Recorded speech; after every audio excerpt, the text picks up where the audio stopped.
We all know the importance of forgiveness. I like to say that forgiveness isn't some feeling or emotion, but it's a principle that's lived out by those who understand and know the debt they once owed, but the God who was willing to forgive them through his death on the cross.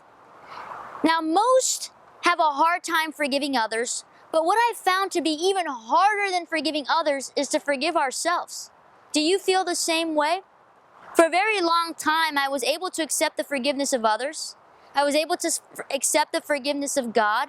But what I really struggled with was forgiving myself. Now, you can see it played out in the story of Judas and Peter.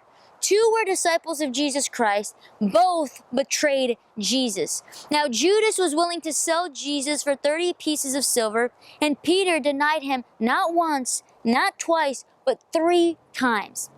Now get this, Jesus offered forgiveness to both. To Peter, he looked at him with those compassionate and loving and forgiving eyes. It says that Peter ran out from that place. He cried desperately and bitterly. But because he accepted the forgiveness of Jesus over his life, he was willing to forgive himself. What about Judas?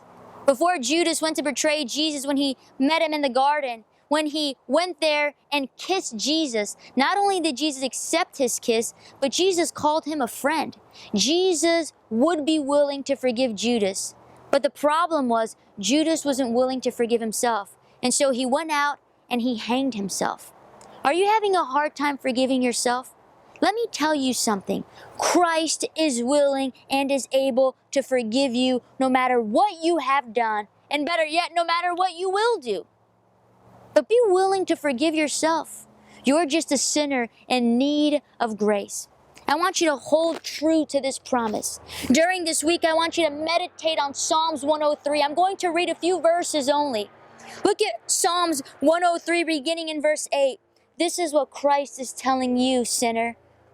The Lord is merciful and gracious, slow to anger and abounding in mercy. He will not always strive with us, nor will he keep his anger forever.